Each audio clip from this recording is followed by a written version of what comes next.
চতুর্দশ পরিচ্ছেদের তৃতীয় অংশ। আর একটি কথা সেদিন হয়েছিল। লক্ষ্মণ জিজ্ঞাসা করেছিলেন, ভগবানকে কোথা কোথা দর্শন হতে পারে? রাম অনেক কথা বলে তারপর বললেন, ভাই, যে মানুষে উর্জিতা ভক্তি দেখাতে পারে, হাসে কাঁদে নাচে গায়, প্রেমে মাতোয়ারা, সেইখানে জানবে যে আমি অর্থাৎ ভগবান আছি। শ্রীরামকৃষ্ণ। আহা আহা! ঠাকুর কিয়ৎক্ষণ চুপ করিয়া রহিলেন। মণি ঈশানকে কেবল নিবৃত্তির কথা বলিলেন। সেই দিন থেকে অনেকের আক্কেল হয়েছে, কর্তব্য কর্ম কমাবার দিকে ঝোঁক। বলেছিলেন, লঙ্কায় রাবণ মূল, বেহুলা কেঁদে আকুল হলো। ঠাকুর শ্রীরামকৃষ্ণ এই কথা শুনিয়া উচ্চহাস্য করিলেন।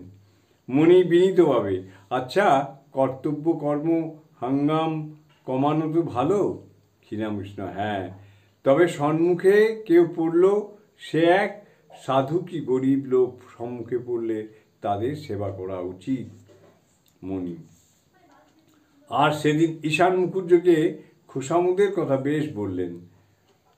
মরার উপর যেমন শকুনি পড়ে, ও কথা আপনি পণ্ডিত পদ্মলোচনকে বলেছিলেন। শ্রীরামকৃষ্ণ, না, উলোর বামন দাসকে বলেছিলাম।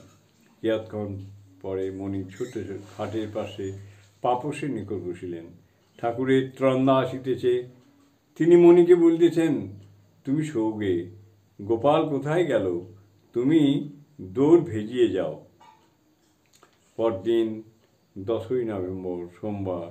শ্রীরামকৃষ্ণ বিছানা হইতে অতি প্রত্যুষে উঠিয়াছেন ও ঠাকুরদের নাম করিতেছেন, মাঝে মাঝে গঙ্গা দর্শন করিতেছেন।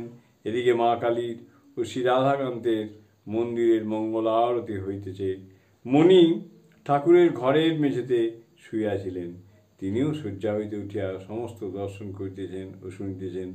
প্রাতকৃত্যের পর তিনি ঠাকুরের কাছে আসিয়া বসিলেন। ঠাকুর আজ স্নান করিলেন। স্নানান্তে কালীঘরে যাইতেছেন। মণির সঙ্গে আছেন।